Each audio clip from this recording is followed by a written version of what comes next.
Pasay. Pasay, malakas na sigaw ng konduktor ng bus na nagmumula pa sa probinsya ng Cagayan. Sa lakas ng tinig nito, nagising si Joanne, isang dalagang 26 na taong gulang, mula sa kanyang mahimbing na pagtulog. Bahagya pa siyang nakanganga habang pilit niyang iniintindi ang nangyayari sa paligid.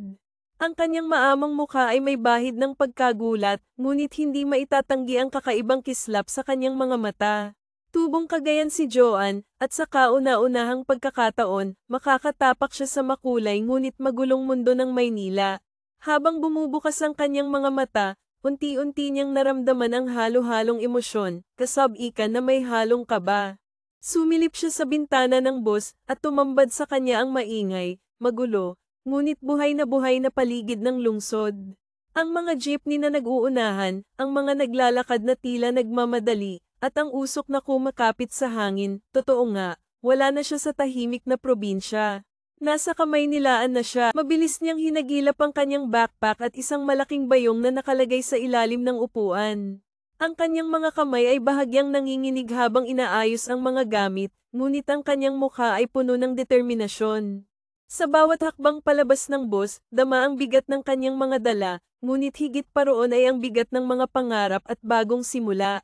Pagkababa niya, nilinggan niya ang paligid. Isang malalim na buntong hininga ang kanyang pinakawalan, kasabay ng paglanghap ng hangin ng Maynila, isang hangin na puno ng pangako at hamon. Ngunit hindi nagtagal, nag-iba ang ekspresyon ng kanyang mukha. Ang bantat naman. Bakit ganito ang amoy dito? Bulalas niya, sabay takip sa ilong at ubo dahil sa makapal na usok mula sa mga sasakyan.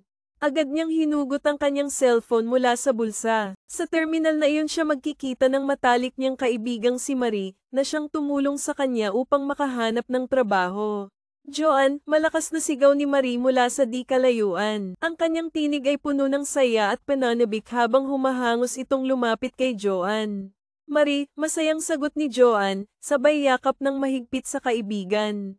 Ang kanilang pagtawa ay naghalo sa ingay ng terminal, ngunit ito ay nagbigay ng init sa malamig at mabilis na takbo ng lungsod.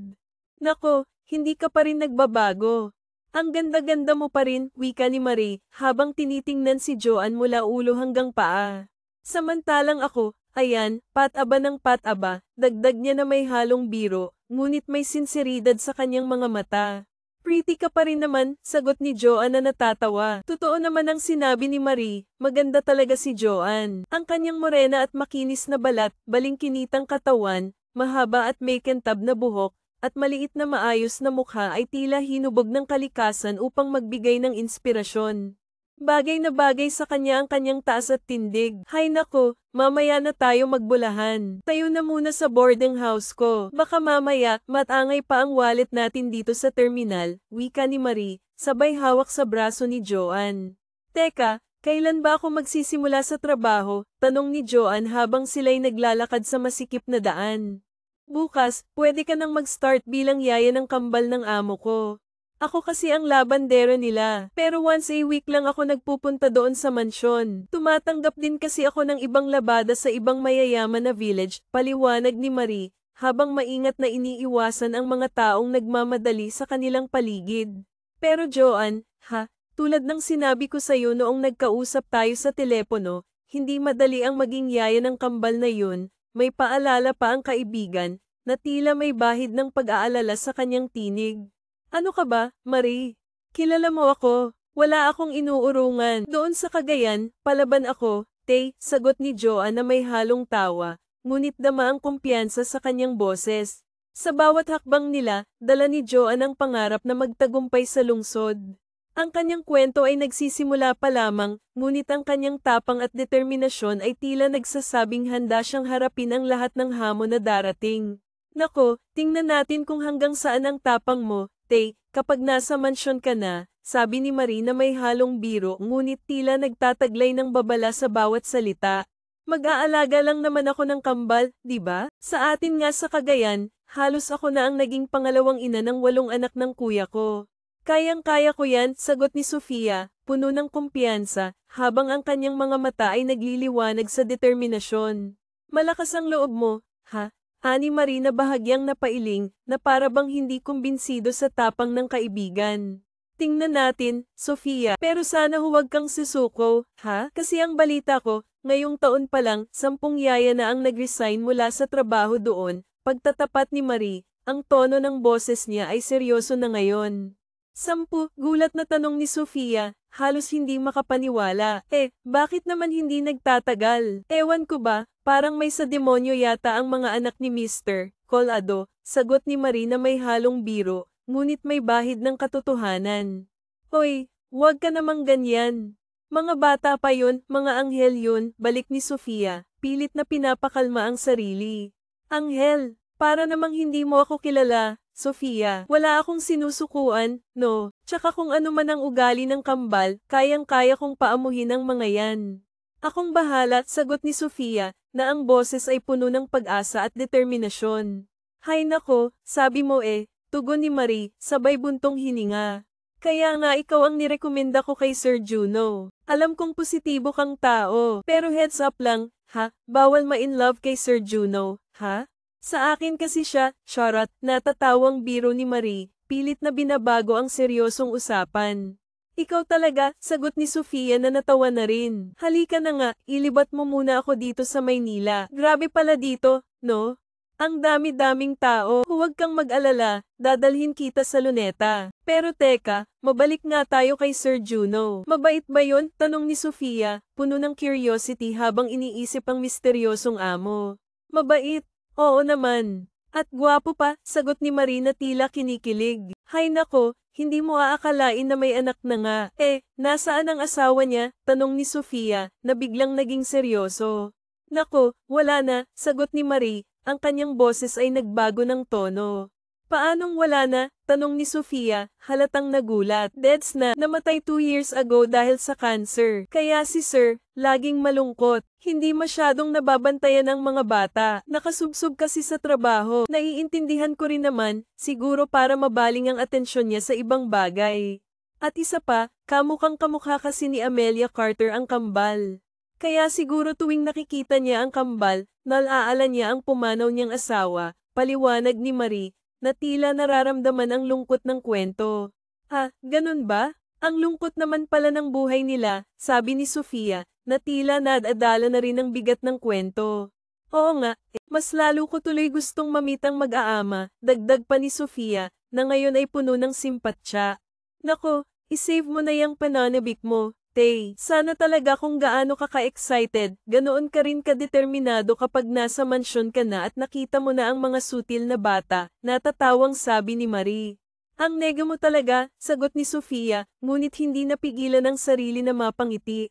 Halika na nga, at nang may pasyal mo muna ako bago mo ako ihatid sa impyerno, sa mansyon, biro pa ni Sofia, sabay kuha sa daladalang bayong. Lila at Luna, pero pwede mo rin silang tawagin na Tiyanak 1 at Tiyanak 2, biro ni Marie habang natatawa, tila sinasamahan ng malikot ng ngiti ang bawat salitang banibitawan. Hoy, ikaw talaga, mabilis na pigil ni Sofia, ngunit bakas sa kanyang mukha ang bahagyang amusement. Teka nga, sundan ko sila sa kwarto nila, dagdag pa niya, sabay lakad papunta sa hagdan, ang kanyang mga hakbang ay puno ng determinasyon. Good luck, sis, pahabol na tawanan ni Marie, na tila alam na ang susunod na mangyayari. Kinaumagahan, maagang nagising si Sofia. Ang liwanag ng araw ay sumisilip sa bintana ng mansyon habang marahang tinapat ni Sofia ang pinto ng kambal. Lila, Luna, wake up na. May late na kayo sa school. Ngunit sa halip na sumunod, isang masungit na boses ang sumagot mula sa loob ng kwarto. Get out of my room, sigaw ni Lila, puno ng inis. Ngunit hindi nagpatinag si Sofia. Sa halip, tumayo siya ng mas matatag. Hindi pwede yan. Gusto niyo bang isumbong ko kayo sa daddy niyo? Ang tinig niya ay puno ng tiyaga ngunit may bahid ng paninindak. Nang marinig yun, napilitang bumangon ang kambal, bagamat halatang mabigat pa ang kanilang katawan. Habang nagbibihis ang kambal, bumaba si Sofia sa veranda. Doon, nakita niya si Juno, tahimik na nagbabasa ng dyaryo. Agad siyang lumapit dala ang isang tray ng tinapay. Sir, magtinapay po muna kayo. Huwag niyo pong ugaliin na hindi mag-breakfast. Sabi ng tatay ko, pinakamahalagang pagkain daw sa buong araw ay ang umagan, sabi niya nang may lamang. Napangiti si Juno sa kabaitan ni Sofia. Salamat, sagot niya, ang kanyang tinig ay may bahid ng pasasalamat. Okay po, sir. Sige po, balik na po ako sa kusina. Maghahanda lang po ako ng baon ng mga bata, pagpapalam ni Sofia bago siya bumalik sa kusina. Pagkatapos maghanda, bumaba na ang kambal mula sa kanilang silid. Good morning, kids, bati ni Juno, puno ng pagmamahal. Good morning, Daddy, sagot ng kambal, ngunit halata ang bahagyang pagtatampo sa kanilang mga boses. Mag-breakfast na kayo ha, kumain kayo ng marami, at si Yaya Sofia na ang bahala sa inyo, wika ni Juno. Ngunit biglang nagtanong si Luna, why, Daddy? Ikaw ba, mag-breakfast? Lagi ka nalang hindi kumakain kasabay namin. Napatingin si Juno kay Sofia, na bahagyang ngumiti bilang pagsuporta. Maya-maya, bumaling si Juno sa kanyang relo. May 8 AM meeting nga pala ako. Mga anak, babawi si Daddy sa inyo, ha? Don't worry. Okay, lagi ka namang ganyan, Daddy, mariing sagot ni Lila, bakas ang hinanakit. Bumantong hininga si Sofia, na napansin naman ni Juno. Kids, need mag-work ng daddy niyo eh. Pero sabi ng daddy niyo, babawi naman siya. Pagsabat ni Sofia, pilit pinapakalma ang sitwasyon. Humalik si Juno sa kambal bago umalis. Love you, kambal. Behave kayo sa school, ha? Paalala niya bago tuluyang pumasok sa opisina. Habang kumakain ng almusal ang kambal, tila may naisip na kalokohan ang dalawa. Yaya Sofia, can you get us water, please? Tanong ni Lila. Ang kanyang mga mata ay kumikislap sa pilyang plano. Okay, masayang sagot ni Sofia. Ngunit habang akmang kukuha na siya ng tubig mula sa pitchel, biglang sumabat si Luna. No, not that water. Get us some warm water in the kitchen. Bagamat nagtataka, sumunod si Sofia. Pagbalik niya, nagulat siya nang makita ang isang plato ng pagkain sa mesa. Here's your water, sabi niya, ngunit ang kanyang mga mata ay nagtataka sa kakaibang ngiti ng kambal. Yaya Sofia, why don't you eat with us? Alok ni Lila, tila may kakaibang kasiyahan sa kanyang boses. Okay lang ako, busog pa ako, sagot ni Sofia, ngunit mapilit ang kambal. Kami nga ang nagyaya sa'yo eh, sabi ni Luna na halos hindi mapigilan ang pagtawa. Okay. Sige na nga, para sa akin ba itong nasa plato? Tanong ni Sofia habang tinitignan ang kaning may sabaw. Yes, sagot ng kambal, tila nananabik sa susunod na mangyayari.